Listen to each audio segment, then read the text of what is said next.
there is a need for cannabis sommeliers in the community.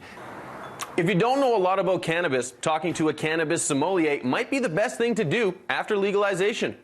Joel Carlton is Manitoba's first cannabis sommelier. He's been studying the finer points of pot consumption to add to his background in cocktails, mixology, and botanicals. Now he's applying all of that knowledge to cannabis. This is what I've been learning, is cannabis has all that same complexity and just the broad range of flavors and different profiles, aromas, the actual individual plant oils and everything that goes on with it that makes it incredible and unique. That's all really as deep as cocktails and as liquor and beer and wine and whiskey and all that, which I've studied for years and years. Carlton is a student of the Los Angeles Trichome Institute, where he learned about plant anatomy, structure, and physiology. He uses that knowledge to analyze trichomes and crystals to determine plant potency, as well as using his sense of smell and taste, much like a classical sommelier would, to determine the best bud for you. The trick with being cannabis sommelier is that with the evaluation, with that skill, to be able to actually pick up that nug and tell someone, this is what the plant looked like 5 months ago when it started to be grown. This was what the shape of the leaf looked like, just from looking at a nug. I mean, it's going to blow people's minds.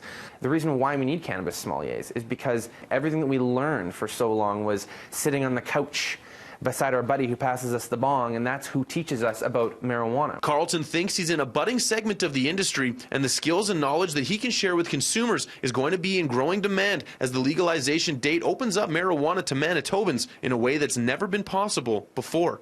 Specifically because consumers want to pursue good product, good quality product.